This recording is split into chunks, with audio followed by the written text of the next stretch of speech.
प्रदेश आज देश का नंबर 1 राज्य बना, जिनमें उत्तर प्रदेश देश के अंदर नंबर 1 पे है। उत्तर प्रदेश पहला राज्य है, उत्तर प्रदेश पहला राज्य है, उत्तर प्रदेश पहला राज्य है। इकोनॉमी को, अर्थव्यवस्था को हम देश के अंदर नंबर 2 स्थान पर लाने में हमें सफलता प्राप्त। तो इनसे ज्यादा झूठ कोई बोल नहीं सकता। 6 फॉरेंसिक लैब हमने क्रियाशील कर दी हैं। 5 वर्ष में कोई दंगा नहीं हुआ। इनकी कोई उपलब्धि नहीं है, केवल उपलब्धि है झूठ बोलना। एक्सपोर्ट का भी एक हब बना है। 5 लाख नौजवानों को सरकारी नौकरी उपलब्ध करवाई। 5 इंटरनेशनल एयरपोर्ट वाला देश का पहला राज्य होगा। यूपी प्लस योगी बहुत है उपयोगी।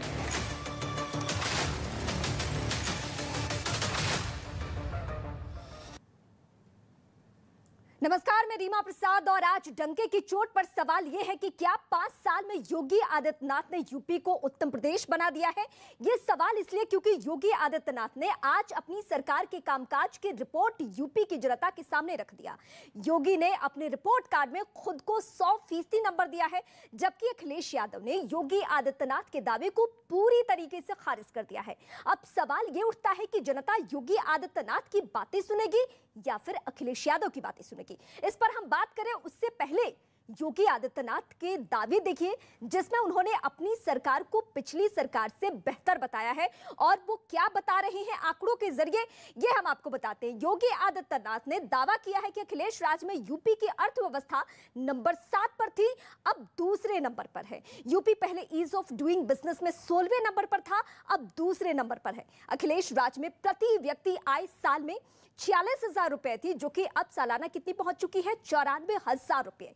पहले बजट सिर्फ 2 लाख करोड़ का था, अब 6 लाख करोड़ का हो चुका है। पहले बेरोजगारी 18% थी और अब ये मात्र कितनी है, 3% है। अखिलेश राज में 700 से ज्यादा घटनाएं हुई थी, दंगे हुए थे, जबकि योगी राज में एक भी दंगा नहीं हुआ है, यह सरकार का दावा है। अखिलेश राज में अपराधियों से एक पैसा वसूला नहीं गया, जबकि योगी राज में 2046 करोड़ की संपत्ति जब्त की गई है। इन्हीं आंकड़ों के जरिए हम आपको बताने की कोशिश कर रहे हैं कि आज सरकार ने अपने वादे में क्या कहा। उनकी सरकार और अखिलेश यादव में हम क्यों कह रहे हैं कि फर्क साफ है, यह बीजेपी का दरअसल दावा है। तो यह फर्क साफ कैसे है, ये आप बयानों के जरिए भी सुन सकते हैं। समाजवादी पार्टी की सरकार का विकास अगर कहीं देखना हो तो और तो नहीं दिखाई देता, लेकिन कब्रिस्तान की बाउंड्री आज तक जरूर दिखाई देता है। लेकिन मित्रों, आज आपको देखना हो विकास कैसे होता है। आधुनिक नगरी के रूप में बन रही अयोध्या, काशी विश्वनाथ धाम, मां विंध्यवासिनी धाम, 1947 से 2017 तक उत्तर प्रदेश की अर्थव्यवस्था 6-7वें स्थान तक चल रही थी और 70 वर्षों में जो काम नहीं हो पाया, मात्र 5 वर्ष में ही उत्तर प्रदेश की इस इकोनॉमी को, अर्थव्यवस्था को हम देश के अंदर नंबर 2 स्थान पर लाने में हमें सफलता प्राप्त हुई। Uttar Pradesh ease of doing business में आज देश के अंदर नंबर 2 स्थान पर है। उत्तर प्रदेश पहला राज्य है जिसमें पिछले 5 वर्ष में कोई दंगा नहीं हुआ, कोई आतंकी घटना नहीं घटित हुई। उत्तर प्रदेश एक्सपोर्ट का भी एक हब बना है कि 5 वर्ष के दौरान उत्तर प्रदेश के अंदर 5 लाख नौजवानों को हम लोगों ने सफलतापूर्वक सरकारी नौकरी उपलब्ध करवाई। तो सीएम योगी आदित्यनाथ आज रिपोर्ट कार्ड लेकर आ चुके हैं। 5 साल का कामकाज का रिपोर्ट उन्होंने दिखाया, लेकिन इस बीच समाजवादी पार्टी से लेकर जो अन्य विपक्षी खेमा है वो किस तरीके से सवाल उठा रहा है। और इस वक्त हमारे साथ जो गेस्ट हैं उनके जरिए हम डिबेट की शुरुआत भी करेंगे और समझेंगे कि आखिर इस रिपोर्ट कार्ड के जरिए कैसे दावे किए जा रहे हैं बीजेपी की तरफ से कि फर्क साफ है। ये फर्क क्या है, ये हम सीधे अपने गेस्ट के पास पहुंचते हैं। ठाकुर अभिषेक सोम है जो कि समाजवादी पार्टी से है, पुष्पेंद्र चौधरी किसान नेता है, मनोज चौधरी आरएलडी के नेता इस वक्त हमारे साथ जुड़ चुके हैं, अनिला सिंह बीजेपी से हैं, शिवम त्यागी पॉलिटिकल एनालिस्ट हैं। आप सभी का बहुत स्वागत है। सबसे पहले मैं समाजवादी पार्टी का रुख करूंगी। अभिषेक सोम, कहा जा रहा है बीजेपी की तरफ से कि फर्क साफ है, यानी जो जो कार्य आपके वक्त में नहीं हुआ, समाजवादी पार्टी की सरकार के वक्त में नहीं हुआ, वो तमाम काम को निपटा दिया है योगी गवर्नमेंट ने और खुद का रिपोर्ट कार्ड वो लेकर पब्लिक डोमेन में है। अब देखिए रीमा जी, मुझे नहीं लगता है, पता नहीं है कौन से आंकड़े हैं, कहां से जुटाए हैं इन लोगों ने और कौन कौन सी इनकी एजेंसियां हैं जिन्होंने ये इनको आंकड़े दिए हैं। गांव में जाइए, क्षेत्र में जाइए, शहरों में जाइए, नौजवान आज बेरोजगारी के मतलब बेरोजगार है, किसान बदहाल स्थिति में है, मजदूर पे काम नहीं है। तो ये तमाम ऐसे इंफ्रास्ट्रक्चर पे बात करें तो लॉ एंड ऑर्डर पे बात करें, अभी मेरठ के सरगना में गोपाल सोमकी सरेआम बाजार में दिन दहाड़े उसकी हत्या कर दी जाती है। तो ये तमाम सब चीजें जो ये भारतीय जनता पार्टी जो दावे कर रही है, ये केवल ये मैं कहूंगा ये छलावा है और ये छलिया सरकार है, ये दंगाइयों की खुद सरकार है। हमने 2012 से 17 तक इंफ्रास्ट्रक्चर पे काम किया, ये दंगे कराते रहे। इनके जो मंत्री हैं, विधायक हैं, सारे दंगाई हैं। आप देख लीजिए, इनको दंगाइयों को इन्होंने सब पदों से इन्होंने उनको सुशोभित किया, उनका महिमा मंडन इस वक्त उत्तर प्रदेश की जनता भी हमें देख रही है, तो आप दंगे का समय, लोकेशन सब बताते चले तो वो भी सही रहेगा। देखिए, मुजफ्फरनगर दंगा किसने कराया? भारतीय जनता पार्टी के नेताओं ने कराया। आज वो केंद्र में मंत्री हैं, विधायक हैं, यूपी कैबिनेट में मंत्री हैं। कैराना में पलायन का मुद्दा उठाने वाले कौन लोग थे? वहां तो कोई ऐसा मामला ही नहीं था, सारे भारतीय जनता पार्टी के नेता थे। अब ये तमाम सब चीजें, और सुन लीजिए, जो इंस्पेक्टर सुबोध कुमार सिंह के हत्यारे थे वो कौन थे? उनको इन्होंने ब्लॉक प्रमुख बना दिया। अनिला जी, आपको जवाब देना होगा, बीजेपी की प्रवक्ता हैं आप, तो आप सुनते रहिएगा। समाजवादी पार्टी क्या क्या सवाल उठा रही है। आप कहती हैं कि अर्थव्यवस्था के मामले में आप दूसरे नंबर पे हैं, आपके ऊपर आरोप ये लगाया जा रहा है कि आप तो दंगा करवा रहे हैं।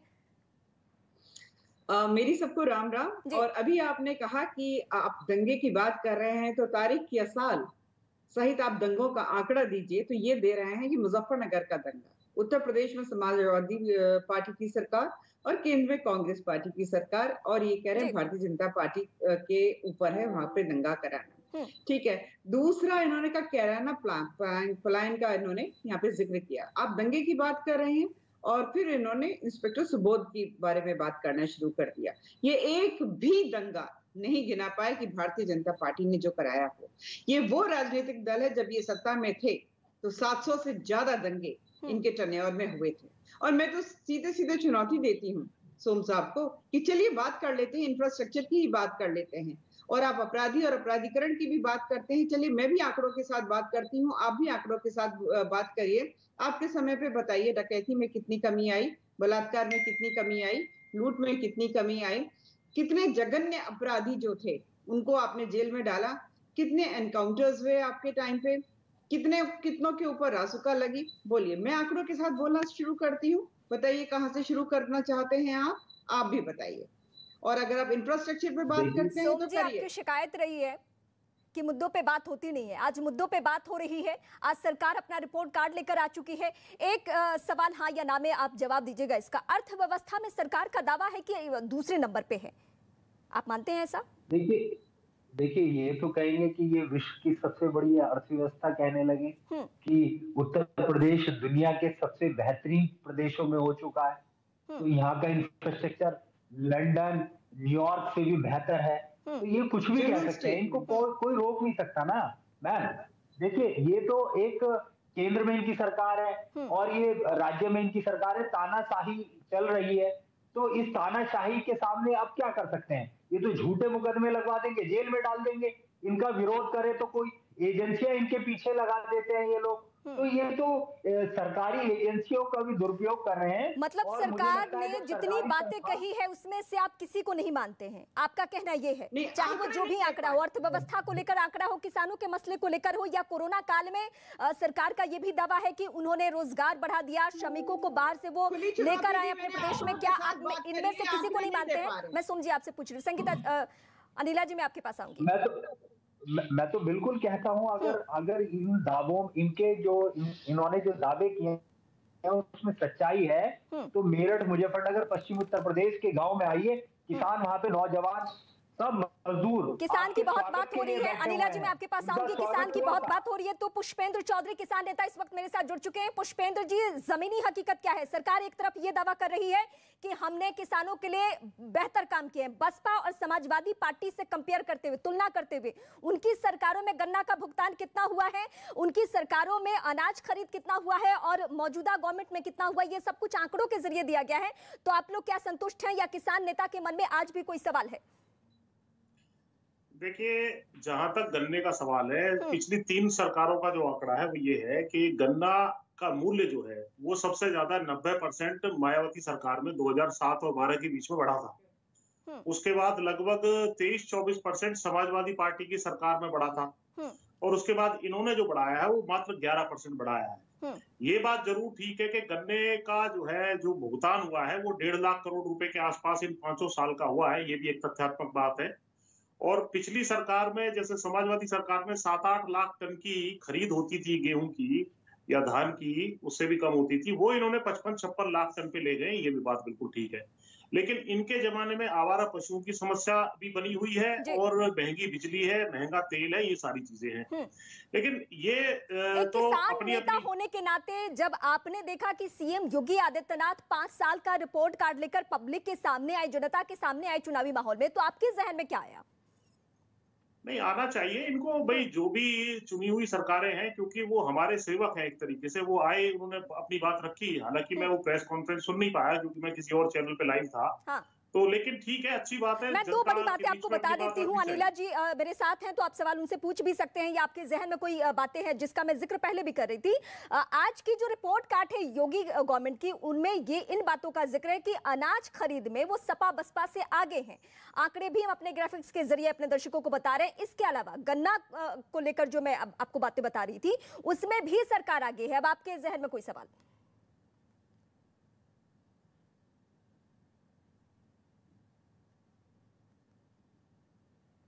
पुष्पेंद्र जी, आपसे सवाल है मेरा। जी। देखिए, ऐसा है कि खरीद के जो आंकड़े हैं वो बिल्कुल ठीक है कि 7-8 लाख टन से, जैसा मैंने बताया, 56 लाख टन पे गई है। और क्योंकि गन्ने का मूल्य बढ़ गया था और प्रोडक्शन बढ़ गया था और मूल्य तो इन्होंने 10-11% बढ़ाया है, तो वो लगभग 5 साल का जोड़ेंगे तो वो लगभग 1.5 लाख करोड़ के आसपास का बन जाता है। ये बात बिल्कुल ठीक है। लेकिन जो अन्य समस्याएं हैं वो भी मैंने आपको बता दी, वो है। लेकिन देखिए, इसमें पॉलिटिकल समस्या है। इनको हम घेरने का जो काम कर रहे थे किसान आंदोलन के माध्यम से, उस तरीके से जो हवा और माहौल हम लोगों ने तैयार किया था, वो गठबंधन उसको मेंटेन नहीं कर पा रहा है। मेन शिकायत अब हमारी ये है। अब ये तो जो भी चीजें लाएंगे, तो ये शिकायत किससे, खुल के नाम लीजिए, क्योंकि सारी पार्टियों के नेता तकरीबन हैं हमारे साथ, तो आप यहाँ पे बता सकते हैं।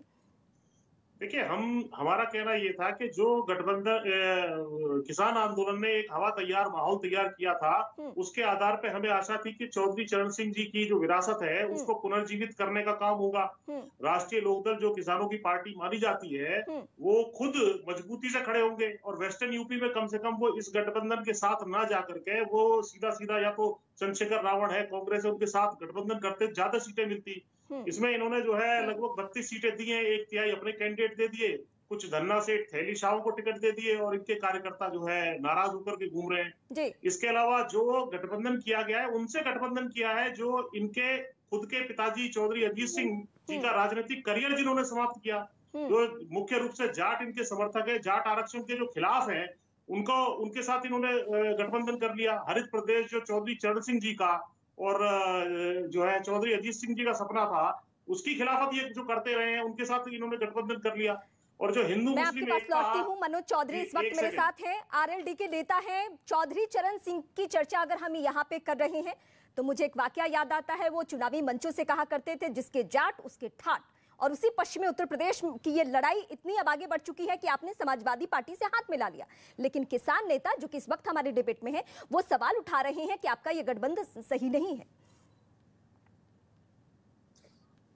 जो आवाज उठा रहे, मैं उनकी आवाज समझ नहीं पाया। कौन सज्जन थे जो आवाज उठा नहीं पा रहे थे? मुझे आवाज साफ नहीं आ रही थी।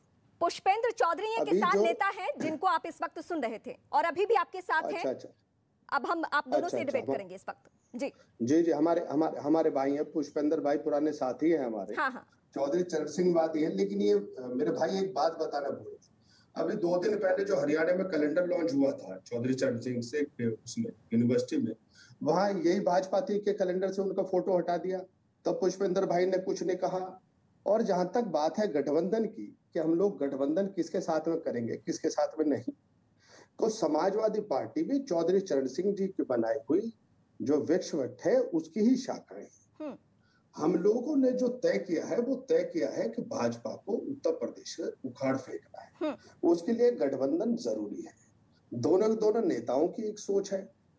अब ये जो लड़ाई क्या है, किसान नेता की आप नहीं सुनेंगे? किसान नेता की नाराजगी यहाँ खुलकर सामने आ चुकी है। किसान नेता का कहना ये है, पुष्पेंद्र जी का कहना ये है नहीं बोलने कि देते, मैं आप ही से सवाल पूछ रही हूँ, समाजवादी के साथ भी नाराजगी है और बीजेपी के साथ भी नाराजगी है, तो क्या आप उस नेता की बात नहीं सुनेंगे? क्या पुष्पेंद्र जी की बात नहीं सुनेंगे? आप यदि बीच में ही इंटरेक्ट करते रहेंगे आप तो हम लोग अपनी बात कहाँ पर कह पाएंगे? मैं आप ही से सवाल पूछ रही हूँ। मैं वही कह रहा हूँ, हम लोगों को अपनी बात तो कहने दीजिए। जहां तक समाजवादी पार्टी के गठबंधन की बात है, वहीं पश्चिम उत्तर प्रदेश के नहीं पूरे प्रदेश के लोगों ने इस पर मोहर लगा दी। जिसी का माहौल ये है कि कल भी जब ये दोनों नेता शामली से चले तो जहां उनको लौनी तक आना 6 बजे था, वो रात को 2 बजे तक पहुंच गए। वो जूम रोड पर है, इस गठबंधन को समर्थन दे रहे हैं। जहां तक आए हमें बात करनी चाहिए कि किसानों की हालत भाजपा में क्या सुधरी है या खराब हुई है। उनकी तो ये 2022 तक आय दुगनी कर रहे थे, सुशील भाई भी बैठे हुए सामने, दुगनी हो गई क्या? गन्ने का मूल्य मुझे तो पता नहीं कि कहीं मिला हो, पश्चिम के लोगों के गन्ना मंत्री का यदि मूल्य मिल गया हो, मुझे तो पता नहीं चला कि किसी किसान को यदि आय दुगनी हो। आपके नेता अजीत जी ने क्या कहा था वो भी मैं दर्शकों के सामने याद दिला देती हूँ। मुजफ्फरनगर दंगे के वक्त उन्होंने समाजवादी पार्टी पर सवाल उठाया था। अगर आप आज उनके साथ हैं तो वही सवाल पुष्पेंद्र जी भी उठा रहे हैं। पुष्पेंद्र जी, आप बेहतर तरीके से उस वाकये की चर्चा कर सकते हैं यहाँ पे।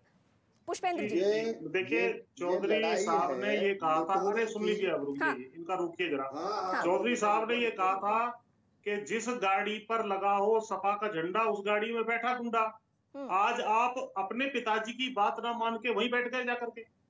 दूसरा, पॉलिटिकल रिप्रेजेंटेशन की जहां तक बात है, अरे भाई बार बार इनसे जब सवाल पूछा जा रहा है कि आप उप मुख्यमंत्री जयंत चौधरी को क्यों नहीं बनाएंगे, क्यों घोषित नहीं करते हैं, तो ये घोषित नहीं कर रहे हैं। इसी तरीके से जो मुस्लिम भाई है हमारे, क्या वो केवल यहाँ गठबंधन में दरी बिछाने के लिए, वोट देने के लिए? मतलब आप जो है उनको भी, एक मुस्लिम भाई को भी किसी को उप मुख्यमंत्री क्यों घोषित नहीं करते हैं? वेस्टर्न यूपी में गन्ने का आपने क्यों घोषित नहीं किया? 400 रुपए का रेट इसी सीजन से मिलेगा, मार्च में हमारी जब सरकार आ जाएगी। आलू पे एमएसपी लागू करेंगे 15 रुपए की कम से कम। हाईकोर्ट की बेंच वेस्टर्न यूपी में देंगे। अरे वेस्टर्न यूपी को आज से ही आप काटना शुरू कर देंगे। आपका गठबंधन जो है जिस प्रकार से हो रहा है और चल रहा है वो दिखाई दे रहा हमें। सारी सीटें जो जहां जिस पर जाट लड़ते थे वो इन्होंने ले ली या अपने कैंडिडेट भेज दिए, यानी अपने अंडे आपके घोंसले में रख दिए। जब वो विधायक बनेंगे फिर उड़ जाएंगे। तो ये जो है कहीं सरेंडर आप हो गए हो, ये भावना जा रही है नीचे। आपने सरेंडर होकर के झुक के गठबंधन किया। बराबरी का गठबंधन ये नहीं है। आप इससे ज्यादा दुगनी सीट तो आप जब जीत जाते हैं जब जो है आप अन्य लोगों के साथ, कांग्रेस और रावण जो चंद्रशेखर रावण, उनके साथ गठबंधन कर लेते।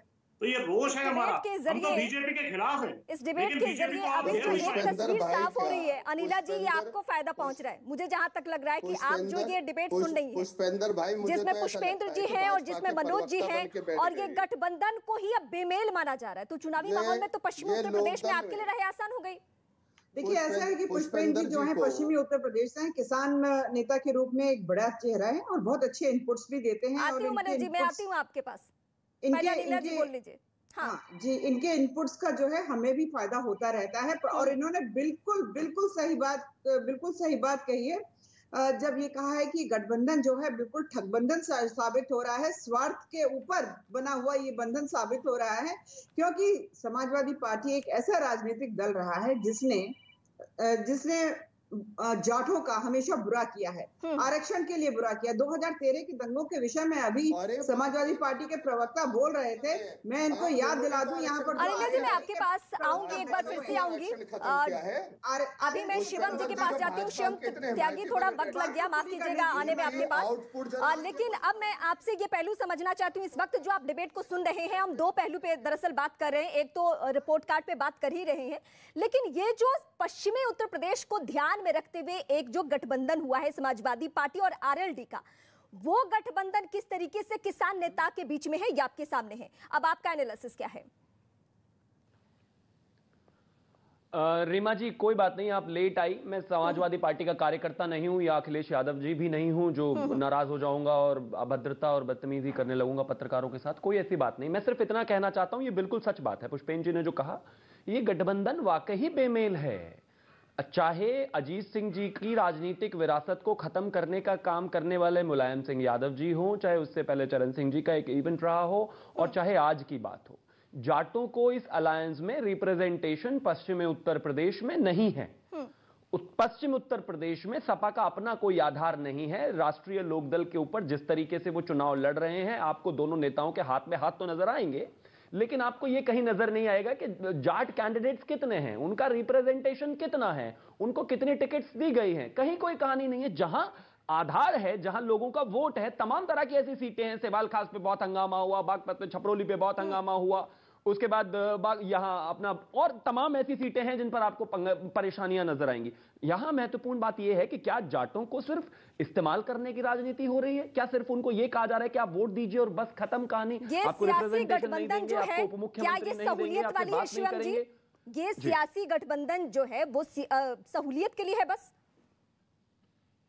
देखिए, जनता आज के जमाने में ठेकेदारों की नहीं रही है। हाँ। मतलब कहने का सिर्फ इतना सा है कि जनता जो है आज अगर एक जाति का नेता खड़ा होकर यह कहे कि सब मेरे पीछे हैं, वैसा नहीं है। जनता देखती है विकास, जनता देखती है इंफ्रास्ट्रक्चर, जनता देखती है सुरक्षा, जनता देखती है प्रदेश का विकास, जनता देखती है बिजली, पानी, खाद, ये तमाम चीजें, और ये मुद्दे उत्तर प्रदेश में रहे हैं। हाँ, जनता एक नेता भी देखती है जो उनके सुख दुख में साथ रहे और बात करे, लेकिन चुनाव के समय पर आकर एक बेमेल गठबंधन कर लेना और ये मान लेना कि सब साथ आ जाएंगे और इसके बाद हम चुनाव जीत जाएंगे, तो वो अपने आप में बहुत ही गलतफहमी है। 14 में गलतफहमी टूटी, 17 में गठबंधन हुआ वो टूटी, 19 में गठबंधन हुआ वो टूटी, अब वैसा नहीं। मनोज जी, आप चाहे जितने निजी हमले कर लें, निजी कटाक्ष कर लें, लेकिन सच तो ये है कि ये पब्लिक है और ये पब्लिक सब जानती है, और ये पब्लिक को अगर ये मालूम चल गया ना कि ये बेमेल गठबंधन है, तो आप क्या जवाब देंगे?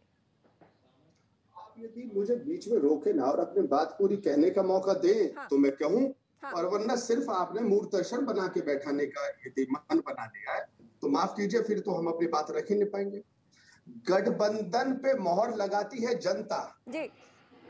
जनता ने आशीर्वाद दिया है, और जब आशीर्वाद दिया है भाजपा के विधायकों को कहीं किसी गांव में घुसने नहीं दे रहे, तो आज भाजपा के जनाब सच्चाई ये है कि अभी आप चुनावी मैदान में उतरे हैं, पब्लिक ने मुहर आपके गठबंधन पे लगाई नहीं है, अभी वोट दिया नहीं है, और किसान नेता इस वक्त जो बैठ के कह रहे हैं उनकी बातें आपको सुननी होगी। पुष्पेंद्र जी मेरे साथ बने हुए हैं लगातार, अगर पुष्पेंद्र जी कह रहे हैं कि आप चौधरी चरण सिंह से अलग हैं, आप उनके बेटे अजीत सिंह से अलग हैं, तो इस बात को आपको मानना पड़ेगा, चाहे जितनी मिर्ची लगे, सच्चाई यही है। मनोज जी माफ कीजिए, यदि आप बोलने नहीं देते तो हम लोगों को बिठाते क्यों हैं? आप मुझे समझ में नहीं आता। सबसे ज्यादा शिकायत आप ही को क्यों है? सबसे ज्यादा शिकायत क्यों है आपको? भाजपा के प्रवक्ता बन के बैठे रहेंगे और हम लोगों को बोलने का भी मौका नहीं देंगे, तो माफ कीजिएगा, हम लोगों को डिबेट में मत बुलाइए। जनता ने मोहर तो जिला पंचायत के चुनाव में लगा दिया, लोकल बॉडीज के चुनाव में लगा दिया, पूरे प्रदेश में भाजपा को हरा दिया। इन लोगों ने सत्ता के बलबूते, शासन प्रशासन के बलबूते पे अपने जिला पंचायत अध्यक्ष बना लिए। गाजियाबाद में 2 इनके जिला पंचायत सीट जीते, इन्होंने जिला पंचायत अध्यक्ष बना लिए। तो जनता ने तो मोहर इनके खिलाफ लगा दी, लेकिन आप लोग दिखा नहीं रहे हैं। जनता इनके खिलाफ रोड पर है, लेकिन आप दिखाएंगे नहीं। आप कम से कम पश्चिम उत्तर प्रदेश के आके किसी गांव में आके सर्वे तो कीजिए। गांव की बात की है ना, पुष्पेंद्र जी किसान नेता हैं, यकीनन किसानों के बीच जाते हैं। पुष्पेंद्र जी एक बार मैं फिर आपको शामिल करती हूँ इस डिबेट में, और मैं चाहती हूँ कि मनोज जी और पुष्पेंद्र जी इस वक्त विंडो में रहे। पुष्पेंद्र जी जरा जमीनी सच्चाई भी जनाब को बताइए कि आप जब गाँव में जाते हैं, आप जब किसान नेताओं के बीच में जाते हैं, तो आज भी चौधरी चरण सिंह की चर्चा किस तरीके से होती है, आज भी अजीत जी की चर्चा किस तरीके से होती है चुनावी माहौल में, और अगर उनके बेटे ने उनकी सियासी विरासत संभालते हुए ट्रैक अलग किया है तो लोगों के मन में सवाल है या नहीं, आप बताइए इनको। देखिए, सवाल सब है। गन्ने का भी मैं बता दूं कि समाजवादी सरकार ने 2200 करोड़ रुपए का ब्याज माफ कर दिया था, और आज तक जो है वो हाई कोर्ट में केस चल रहा है।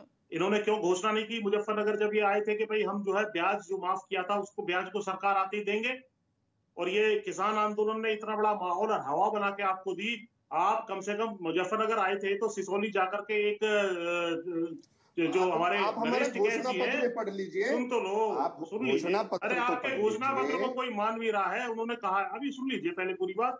आप सिसोली जाकर के उनके सिर पे एक पगड़ी तो बांध के आते टिकैत साहब के कि भाई आपने बड़ा साथ दिया। आपको पता है कि आपको पता है कि हमारे आपको पता है कि सारा डिस्टर्ब कर रहे हैं। बुढ़ाना आप एक मिनट रुक जाइए भाई, जो कैंडिडेट है ऐसे बहस नहीं करता, टिकट भी आप उनके शांत हो हाथों से जाइए। दिलवाया हमने। अरे सुन तो लीजिए, आप शांत हो जाइए। अरे जब वहाँ आए थे तो मुजफ्फरनगर, अरे सुन तो लीजिए मेरे भाई, जब हम मुजफ्फरनगर प्रेस कॉन्फ्रेंस की थी, आप हमें बताएंगे कि हमें जो है वहाँ राजनीति कैसे करनी चाहिए। हाँ बिल्कुल बताएंगे, हम लोगों ने माहौल तैयार किया है। बताइए 6 साल में क्या किया आपने? किसानों की राजनीति कैसे करनी है, 6 साल में लोकदल की राजनीति कैसे करनी है, क्या किया था बताइए। सारा माहौल मैं शायद पुष्पेंद्र जी और आप नहीं समझ पा रहा कम से कम नरेश टिकैत जी को सम्मान नहीं दे सकते आप। चक्कर काट रहे थे, नरेश टिकैत जी को सम्मान नहीं दे सकते। लोकदल में एंट्री करने के लिए आप चक्कर काट रहे थे। आपको जवाब देना पड़ेगा गन्ने के विषय में, इसलिए बेंच के विषय में, पॉलिटिकल रिप्रेजेंटेशन के विषय में क्यों उप मुख्यमंत्री घोषित नहीं करते हैं? जयंत चौधरी को उप मुख्यमंत्री क्यों घोषित नहीं करते हैं? जयंत चौधरी को उप मुख्यमंत्री क्यों घोषित नहीं करते हैं बताइए? जयंत चौधरी को उप मुख्यमंत्री क्यों घोषित नहीं करते हैं आप? तो ये सारी चीजें हैं, मुद्दा आपको मानना पड़ेगा। आप अभी से उनको काटने का काम कर रहे हैं। ऐसा सरेंडर मत होइए, आप सरेंडर हुए होंगे, हम लोग सरेंडर नहीं हुए। शैलेंद्र नहीं है। चलिए हमारी आवाज की बात सुनिए ना सुनिए। सरेंडर हो जाइए। राजनीति फायदा या नुकसान देख के मैं अनिला जी और समाजवादी पार्टी सोम जी से इस वक्त बात करूंगी। सोम जी जरा मैं आपसे पहले पहलू समझ लूं। योगी आदित्यनाथ ये कहते हैं कि ये 2017 वाली ही जोड़ी है। 2017 में भी 2 लड़कों की जोड़ी आई थी और अभी भी वही जोड़ी है। और किसान नेता आप लोगों के इस गठबंधन को लेकर क्या कह रहे हैं, ये पुष्पेंद्र जी के जरिए आपको पता चल चुका है। अब आप बताइए कि आपके गठबंधन की स्थिति क्या है फिलहाल? देखिए, ये जोड़ी नहीं है, जनता द्वारा बनाई गई एक जोड़ी है। और जनता उत्तर प्रदेश की जनता ने, तमाम हिंदू मुसलमानों ने और तमाम वर्गों इस पे विश्वास जताया है। समाजवादी सरकार बनने जा रही है। और रही बात किसान नेता की, उनकी हो सकता है नाराजगी खुद की इच्छा से हो सकता है भारतीय जनता पार्टी से कुछ उनको कोई लाभ के पद या कोई पद मिलने की संभावना बन रही हो, इसलिए आलोचना कर रहे हो। राष्ट्रीय लोग तर्क दे रहे हैं, मतलब आपके फेवर में बोले तो किसानों का मुद्दा, अगर वो आपके फेवर में ना बोले तो फिर वो उनकी निजी महत्वाकांक्षा या निजी बातें। बताइए। देखिए, राष्ट्रीय लोकदल ऐसा नहीं है, तमाम मैं आती हूँ अनिला जी, मैं आप ही के पास आऊंगी। मैं अभी बोल चुकी थी, मैं आप ही के पास आने वाली हूँ। जी सोम जी, अपनी बातें कंप्लीट कीजिए। सोम जी आप अपनी बातें कंप्लीट कीजिए। राष्ट्रीय लोकदल में देखिए, राष्ट्रीय लोकदल ऐसा नहीं है कि जाटों की पार्टी है। उस राष्ट्रीय लोकदल में छत्तीस समाज। आप कैसी बात कर रहे हैं? हर मंच से जाटों के लिए बात की जा रही है और आप कह रहे हैं कि वो जाटों की पार्टी नहीं है। नहीं, पहले क्लियर कर लीजिए जनाब, चुनावी माहौल में जाट है। हाँ। ऐसा नहीं है, पर ऐसा संभव नहीं है ना कि हर सीट पे जाट, राष्ट्रीय लोकदल जाट को ही लड़ाए। हाँ। ऐसा नहीं है। हाँ। कार्यकर्ता कोई भी हो सकता है, मुसलमान हो सकता है, कोई ठाकुर भी हो सकता है, कोई ब्राह्मण भी हो सकता है, ऐसा संभव नहीं है। तो ये इनकी खुद की, जो किसान नेता है, इनकी खुद की निजी राय है। और जनता इस बात को दिखा भी रही है। भारतीय जनता पार्टी के जितने भी प्रत्याशी हैं अपने क्षेत्र में जा रहे हैं, तो जनता उनका माल्यार्पण करने के लिए तैयार है। गुड़ शक्कर लेके भी तैयार है और गन्ना लेके भी उनके स्वागत के लिए तैयार है। तो ये तमाम सब चीजें उत्तर प्रदेश में जनता ने ठाना है। और ऐसी जो तानाशाही सरकार है, जो निर्मम लोगों की हत्या करती हो, विवेक तिवारी की हत्या कर दी जाती हो, पर्वत सिंह कन्नौज के अंदर एक शिक्षक की हत्या कर दी जाती हो, प्रदीप सिंह तोमर की हत्या कर दी जाती है, आज गोपाल सिंह सोम जो मेरठ सरधना के रहने वाले थे, उनकी एक सारे आरोप हैं, आपकी पार्टी पे आरोप है। दीजिए आप जवाब सोम जी को। इन सब का बदला देखिए, मैं बताती हूँ आपको कि ये जो 10 तारीख को इनको शांत करा दीजिए, इनको शांत। सोम जी देखिए, सबसे पहली बात तो मैं इनका ज्ञानवर्धन कर देती हूँ। पुष्पेंद्र चौधरी जी जो किसान नेता हैं, जहां तक मेरी व्यक्तिगत जानकारी है, इनका जो किसी भी राजनीतिक दल से किसी भी प्रकार का कोई भी संबंध नहीं है। केवल और केवल 100% ये किसानों की चिंता करते हैं और बहुत अच्छी तरीके से चिंता करते हैं, इसलिए मैं इनका सम्मान करती हूँ। तो यहाँ पर इनके ऊपर टैग लगाने की आवश्यकता नहीं है। मैं ये समाजवादी पार्टी के प्रवक्ता बंधु को कहना चाहूंगी। दूसरी बात, यहाँ पर जो आरएलडी के प्रवक्ता बैठे हुए हैं, अभी बहुत लंबी चौड़ी बात कर रहे हैं। साहब ये मत सोचिए कि जो पश्चिमी उत्तर प्रदेश में जो रहते हैं, खासतौर से मैं जाट कौम की बात करूंगी, क्योंकि आज की तारीख में जयंत चौधरी जी की जो यूएसपी है ना, केवल और केवल ये है कि भाई ये जाट है, इनके पिताजी जाट है, ये जाट है, इसलिए ये यूएसपी है। इससे बढ़कर इनकी कोई यूएसपी नहीं है। चौधरी चरण सिंह जी जो है ना, वो बहुत बड़े किसान नेता थे और भारत में चुनिंदा ऐसे नेता रहे हैं जिनका सम्मान जो है ना हर जाति और हर धर्म का वर्ग करता है। तो यहाँ पर चौधरी अजीत सिंह जी, जो कि चौधरी चरण सिंह जी कभी नहीं चाहते थे कि चौधरी अजीत सिंह जी राजनीति में आए, वो अमेरिका में पढ़ते थे, काम करते थे, और मुलायम सिंह यादव जी ने हर कोशिश कर ली थी कि इस दल को खत्म कर दिया जाए, चौधरी अजीत सिंह जी की राजनीति ना चले। और उसके बाद अखिलेश यादव जी ने, मुलायम सिंह यादव जी ने ये प्रयास किया था कि भैया ताला बंद हो जाए आरएलडी में और जयंत चौधरी भी नहीं आ पाए। आज उसी जयंत चौधरी जी ने, मनोज जी सुनते रहिएगा, आपके पास आऊंगी मैं। मैडम बड़ी दिक्कत है आपकी, बात पूरी कर लेने दीजिए, मुझे पता नहीं दीजिए कैसे गठबंधन इनका ठगबंधन है। हाँ। ये वो जैसे इनकी कंपनी में आए, आप देख लीजिए ये आंकड़े आ गए हैं कि जघन्य अपराधी जिनको टिकट दिए गए हैं 61% है समाजवादी पार्टी से, और सेकंड नंबर पे आरएलडी आ गई है 52% के साथ। ये है कंपनी का असर। जयंत चौधरी जी ने किसका मजाक बनाया? हेमा मालिनी जी का मखौल बनाया। वो उनकी माँ की उम्र की है, हाँ, ताने कस रहे हैं, इस प्रकार की भाषा का प्रयोग किया जाता है। वो इस समाज की बहू है, जाट समाज की बहू है, और बहू बेटी जो है ना, जाट की आन मान शान होती है, और एक हेमा मालिनी जी का मजाक बना रहे हैं और कोई पछतावा भी नहीं है।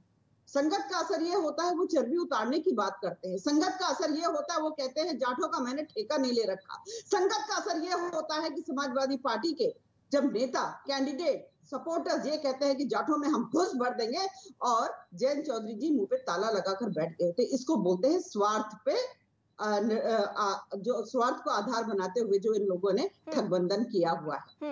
यहाँ पर मैं केवल ये कहना चाहती हूँ, मनोज जी आपके नेता पे आरोप लग रहा है, आप दीजिए जवाब। मेरी बहन अभी जो भाजपा के प्रवक्ता बोल रही है, मैंने 2-3 बातों पे इनका ज्ञानवर्धन करना चाहता हूँ। बड़े होते वो समझदार लोग हैं। हाथरस में जब जैन जी के ऊपर लाठी बरसी तब इन्हें नहीं लगा, तब भी तो जाटों के स्वाभिमान पे ठेस पहुंची। जैन जी एक अकेले जाटों के नेता नहीं है, वो 36 बरादरियों के नेता, वो किसानों के नेता। इन्होंने बात की चौधरी साहब की। चौधरी अजीत सिंह जी बहुत बड़ी शख्सियत थे। बड़े चौधरी साहब ने कुछ, जब वो लास्ट टाइम पे जो बीमार हो गए थे, तो चौधरी साहब को बुलाया। आ जाएंगे इनकी बातों पे। हाथरस में जब बेटियों के साथ में जघन्य अपराध होता है, रात को जला दी जाती है, तब इनका मन नहीं पसीजता है। मान लीजिए के लिए पसीजा। अभी कल बुलंदशहर में बेटी के साथ में फिर वो जघन्य अपराध होकर रात के अंधेरे में बेटी को जला दिया गया। इन बहन का जब नहीं मन पसीजता, ऐसा है, नहीं, मैं आ रही जब 13 महीने तक किसान सुनो बॉर्डर पे रहे और किले ठोकी गई, उनको उग्रवादी, आतंकवादी, माओवादी, पाकिस्तानी, हाथरस की बेटी की बात करी, तब इनका दिल नहीं पसीजा। पुष्पेंद्र जी का, भाजपा के प्रवक्ताओं का तब नहीं पसीजा। वो तो किसान नहीं थे क्या? वहाँ पर जाट नहीं बैठे थे क्या? आज जब किसानों ने इनको तोड़ा दिया, तो अब इनको किसानों की जाटों की बात याद आ गई। जाट बहुत स्वाभिमानी कौम होती है। 13 महीने तक 750 किसानों से ज्यादा शहीद हो गए। कोई कुत्ता भी गुजर जाता है तो दिल्ली से संदेश आ जाता है। 750 किसानों के प्रति देश के प्रधानमंत्री, गृह मंत्री, प्रदेश के मुख्यमंत्री, इनके किसी भी नेता का एक शोक संदेश नहीं आया। इनको तब किसानों की चिंता नहीं हुई। आज क्योंकि इनकी जमीन के नीचे से, आप क्या मुझे सुन पा रही है? यदि आप इनको शांति में बैठाएंगे तो अपनी बात कहाँ से चल पाऊंगा? आप लोग यदि हम लोगों की बात एक बार मैं आपके पास आती हूँ। आप जब बोल रहे हैं तो जो आरएलडी के नेता है वो आपको गंभीरता से लेने के लिए तैयार नहीं है। समाजवादी पार्टी के नेता कहते हैं कि उनके तो सुर बदले हुए हैं। आप हम लोगों को इन्हें बोलने देते हैं तो हम लोगों को आप बताइए। अरे पुष्पेंद्र जी सुन लीजिए, ऐसा है कि अभी तक लगातार हम भाजपा को घेरने का काम कर रहे थे और अब भी कर रहे हैं मुद्दों पर। लेकिन हमारा कहना यह है कि हमने इतनी बढ़िया पिच आपको बना के दी, इतना बढ़िया माहौल आपके पक्ष में बना के दिया, आपको इनसे गठबंधन करने की क्या जरूरत थी? आप कह रहे हो स्वाभिमानी है। अरे जाट स्वाभिमानी होता है, इसीलिए जिसने उसके पीठ में, उसके बाप के पीठ में खंजर भौंकाओ, उसके साथ कभी नहीं जा सकता। इनको वोट देने का काम नहीं करेंगे। जाट आरक्षण के खिलाफ ये गए, हरित प्रदेश के खिलाफ गए, जो ब्याज है वो नहीं दिया इन्होंने, गन्ने का रेट नहीं बढ़ाया। हम भाजपा को घेरने का काम करेंगे, लेकिन आप इंडिपेंडेंट तरीके से खड़े होते, मजबूती से खड़े होते, आप और लोगों को लेकर के राजा की तरह खड़े होते, आपके साथ चलते। लेकिन आपने जो सरेंडर करने का काम किया है, सारी सीटें दे दी, कुछ धन्ना सेठों को दे दी, 1/3 सीटें उनके जो है कैंडिडेटों को दे दी, बाहर के लोगों को ला करके दे दी। इससे बहुत संगीन आरोप है आप पे, बहुत संगीन आरोप है। दीजिए जवाब आप। मेरे भाई चलने वाली नहीं है। मेरे भाई के साथ में मेरे भाई के साथ में मुझे संवेदना है। भाई को टिकट नहीं मिला तो भाई थोड़े से नाराज हो गए। कोई बात नहीं, हमारे ये मना लेंगे है ना। भाई का कुछ भाई कुछ चाह रहे थे, वो हुआ नहीं। शिवम जी आप कुछ बोलना चाहते हैं? शिवम जी बोलिए। मनोज जी की बातें सुन के क्या महसूस हो रहा है? क्योंकि जितने भी आरोप लग रहे हैं वो फिर वो पर्सनल अटैक कर रहे हैं, चाहे जो हो, वो मैं हूं या कोई नेता हो। नहीं, मैं तो मैं रीमा जी मैं अच्छा महसूस नहीं कर रहा हूं। मैं कहता हूं इतनी एहसान फरामोशी। अरे पुष्पेंद्र जी ने आपके लिए 1.5 साल लगातार भारतीय जनता पार्टी से लड़ाई लड़ी है। खुद मैं उनसे हर डिबेट में लड़ा हूं पिछले 1.5 साल से। 1.5 मिनट इन्होंने ये कहने में नहीं लगाई कि इनको हो सकता है भारतीय जनता पार्टी से कोई राजनीतिक लाभ मिल गया हो। माना आप चुनाव में हैं, लेकिन अपने लोगों को इस तरीके से छोड़ देना जिन्होंने आपको जमीन बनाकर दी, और ये बात सच है, इसमें कहीं कोई दो राय नहीं है। पहले इसको किसान आंदोलन बनाया गया, फिर इसको जाट आंदोलन बनाया गया, फिर इसको जाट की अस्मिता से जोड़ा गया, फिर बस सिर्फ एक जाति तक रह गया ये, और फिर इसके बाद बताया गया कि भारतीय जनता पार्टी जाटों का अपमान कर रही है, जबकि वैसा नहीं था। लेकिन बावजूद उसके आज 1 साल बाद जब पुष्पेंद्र जी अपनी कुछ बातें रखते हैं या अपनी कुछ नाराजगी रखते हैं, तो इन विपक्षियों को देखिए जो भारतीय जनता पार्टी को इस बात पे घेरते थे कि वो किसानों का नहीं सुन रही हैं, वो 2 मिनट में ये कह रहे हैं कि कुछ इनको राजनीतिक लाभ नहीं मिला। कोई कह रहा है टीवी पर बैठकर टिकट नहीं मिला। अरे वो टिकट के लिए कर रहे थे क्या ये सब? नहीं, वो कह रहे हैं ना बार बार आपको कि आपको इतना अच्छा मंच बनाकर दिया था, और ये बात सच है। हरित प्रदेश के डिमांड पर समाजवादी पार्टी का स्टैंड अलग था, ये बात बिल्कुल सच है। और अगर हम बात करें खासतौर पर अजीत सिंह जी को लेकर, उनका स्टैंड इस देश ने सबने देखा है, इसमें कहीं कोई दो राय नहीं है। माइनॉरिटी अपीजमेंट, तुष्टीकरण उनका एक सबसे बड़ा रीजन रहा है। और खासतौर पर मुजफ्फरनगर दंगे की अगर हम बात करें, दंगों में कितनी संलिप्तता समाजवादी पार्टी के नेताओं की थी, ये पूरा प्रदेश और हर जाट जानता है। 2013 में जब कवाल कांड में 2 बच्चों को मारा गया, 7 लोगों को, वहीं पर 7 लोगों को रंगे हाथ खून से सने हुए वहीं पर एसएसपी और डीएम ने पकड़ा था रंगे हाथ। 2 घंटे बाद एसएसपी डीएम के पास सुनिए फोन आया कि उन बच्चों को छोड़ दिया जाए। उन बच्चों को नहीं छोड़ा गया जब आजम खान का फोन आया। 1 घंटे बाद क्या हुआ कि एसएसपी और डीएम दोनों का ट्रांसफर कर दिया गया। 24 घंटे के अंदर अंदर ट्रांसफर करने के बाद दंगों में जल रहा हो, जहां राज्य में आग लगने की सिचुएशन बनी हो, 24 घंटे तक वहां पर एसएसपी और डीएम नहीं थे उस जिले पर। और ये कह रहे हैं कि आंखों के तारा याद है, सेंगर याद है, बात करेंगे, सामाजिक ताने बाने की बात करेंगे। आप किस ताने बाने की बात कर रहे हैं भाई? मनोज जी आपके लिए सबक नहीं है कि इतने सारे सवाल उठ रहे हैं, किसान नेता भी सवाल उठा रहे हैं, विरोधी पक्ष भी सवाल उठा रहा है, हर शख्स आपके गठबंधन पे सवाल उठा रहा है। भाजपा को मैं अपने पुष्पेंद्र भाई से कहना चाह रहा हूँ, जाट आरक्षण इन्होंने तो खत्म किया, किसानों के ऊपर डंडे इन्होंने तो चलाए, किसानों के रास्ते पे कीले इन्होंने तो ठोकी, पुष्पेंद्र जी ने को आतंकवादी इन्हीं भाजपा वालों ने तो कहा, उग्रवादी इन्होंने तो समाजवादी ने क्या किया ये भी तो पुष्पेंद्र जी ने गिना दिया। मनोज जी समाजवादी पार्टी ने क्या किया ये भी तो पुष्पेंद्र जी वक्त की कमी है, थोड़ा एक बार फिर से याद दिला दीजिए। समाजवादी वालों ने पुष्पेंद्र जी वक्त की कमी है, थोड़ा एक बार फिर से याद दिला दीजिए। को लेकर एक बात पर कॉमन मिनिमम कंसेंसस नहीं बन पाई, कोई बात नहीं। किसानों ने अरे इनका ऑडियो डाउन करिए, पार्टी के खिलाफ जाट आरक्षण जो था, अरे सुन लीजिए मैडम, इनका ऑडियो डाउन करिए, ऐसे नहीं बोल पाएंगे। मनोज जी वक्त की कमी है, मैं आपके पास आऊंगी जी। हाँ, मैं ये कह रहा हूँ कि जाट आरक्षण जो है सुप्रीम कोर्ट से जो खारिज हुआ था, उसके पीछे वकीलों को फीस देने से लेकर के कौन लोग थे, वो आप उनसे आज गठबंधन करके बैठे हैं।